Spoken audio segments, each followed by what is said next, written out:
Halo teman-teman Bahas Saham, kembali lagi di channel Bahas Saham. Seperti biasa, saya akan tetap memberikan semacam insight ataupun saham-saham yang memiliki potensi untuk naik ke depannya. Pada kesempatan kali ini, hal yang akan saya bahas yaitu mengenai saham panin sekuritas atau PANS. Jadi langsung saja, saya akan menjelaskan kenapa saya mengatakan saham ini memiliki potensi ke depannya. Seperti biasa, saya akan selalu memulai dari kondisi fundamentalnya. Nah, untuk emiten ini, dia sudah mengeluarkan laporan keuangannya sampai dengan kuartal kedua 2023. Di sini terlihat dia mencatatkan laba bersih sebesar 87 miliar.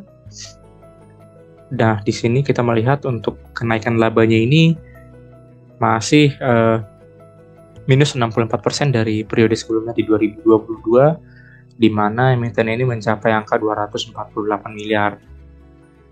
Nah, memang terlihat ada penurunan, tetapi nanti kita akan melihat dari kondisi lanjutan dari sisi ekuitasnya, yaitu dari ekuitasnya sendiri, dia juga mengalami penurunan dari periode sebelumnya 1,5 menjadi 1,4 triliun. Nah, di sini terlihat ada penurunan sebesar 5,77%. Tetapi overall, emiten ini selalu mengalami kenaikan ekuitas yaitu sebesar 5,26, yang menurut saya tidak buruk juga.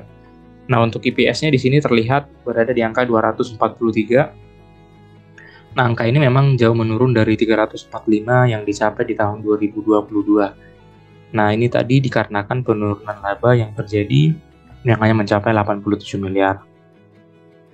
Tetapi apabila dilihat dari periode-periode sebelumnya, angka ini sebenarnya sudah cukup tinggi. Apabila kita bandingkan ke 2021 yang hanya mencapai 211, angka ini sudah dikatakan cukup bagus dalam hal performa ataupun menghasilkan labanya. Untuk saham beredarnya tetap sama di angka 720 miliar, maksud saya 720 juta lembar saham. Untuk utangnya sendiri meningkat sedikit dari 501 miliar mencapai 689 miliar. Tapi di sini untuk nilai utangnya dibandingkan ekuitasnya masih berada di angka yang cukup aman, yaitu berada di angka 0,47, yang artinya hanya sekitaran 47% dari total ekuitas ataupun aset bersih dari emiten ini. Untuk penurunan kasnya, di sini dia tidak mengalami penurunan kas, tapi mengalami penambahan kas sampai dengan kuartal kedua, yaitu bertambah sebesar 12,47 miliar. Kemudian dari sisi ROE-nya, di sini ROE-nya tercatat apabila disetahunkan berada di angka 11,8 atau 12%, teman-teman. Artinya ini cukup baik apabila dilihat dari pencapaian dari 2018 sampai dengan 2020 yang hanya mencapai angka 1 digit atau 9%, range 6-9, teman-teman. Nah, di sini dari tahun 2021 sampai dengan tahun 2023 selalu dipertahankan di 2 digit. Nah, artinya kesimpulannya di periode ini dia masih dikatakan cukup bagus performanya, teman-teman. Nah, dari data laporan keuangan tadi, beberapa hal yang bisa ditarik kesimpulan yaitu untuk nilai PBV-nya berada di angka 0,8, untuk TER-nya berada di angka 6,9, dan nilai margin of safety-nya berada di angka 24,5 atau 25%, yang menurut saya juga memang masih di bawah 30%, tapi sudah bisa dikatakan cukup aman apabila dilihat dari harga saham pada saat video ini dibuat, yaitu di angka 1.690. Memang menurut saya pribadi juga MOS yang cukup bagus itu apabila sudah berada di angka 30%, yang artinya risikonya sudah cukup terminimalisir untuk kita bisa masuk atau entry di emiten. Untuk harga sahamnya nanti akan dijelaskan lebih lanjut di sisi teknikalnya. Nah, dari dasar laporan keuangan tadi, di sini bisa dilihat harga yang seharusnya kita harapkan dari emiten ini apabila berkaca dari laporan keuangannya itu berada di angka 2.200-an, teman-teman. Artinya dengan angka sekarang di angka 1.690, dia masih memiliki potensi gain 32%-an.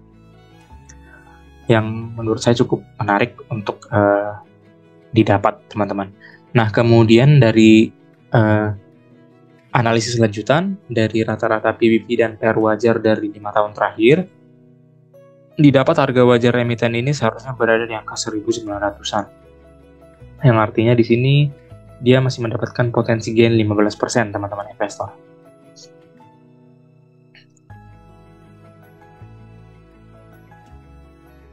Oke, secara grafik di sini kita bisa melihat grafik singkat mengenai kondisi keuangannya tadi, yaitu dari sini.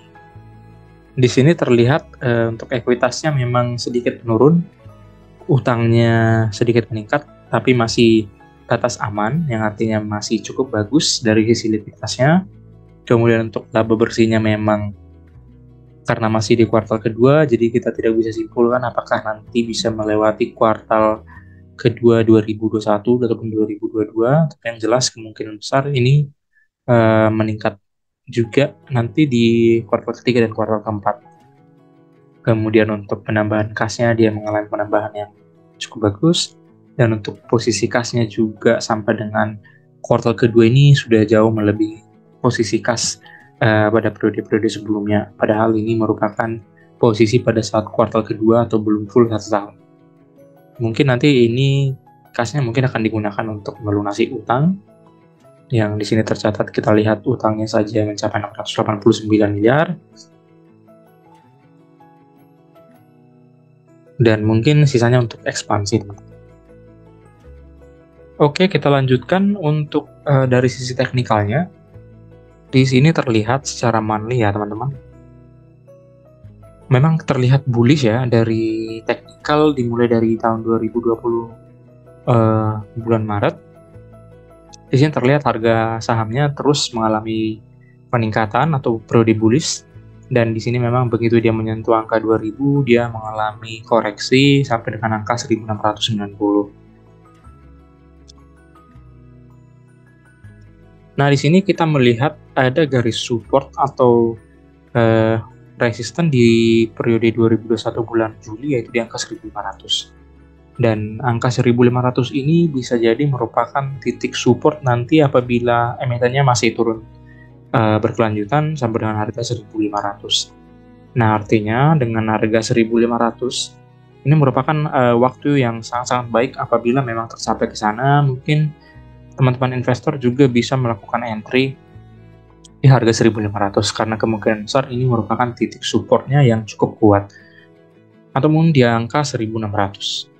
Nah, di sini peluang untuk harga emitennya berbalik arah ke angka 2000 juga seperti yang kita analisis tadi. Di harga fundamental itu memang harusnya berada di angka 2000 sesuai dengan fundamentalnya, dan apabila masih ada kenaikan performa kembali di tahun-tahun berikutnya, kemungkinan akan menuju angka saham yang pernah diraih emiten ini, yaitu berada di angka 5.000-an teman-teman.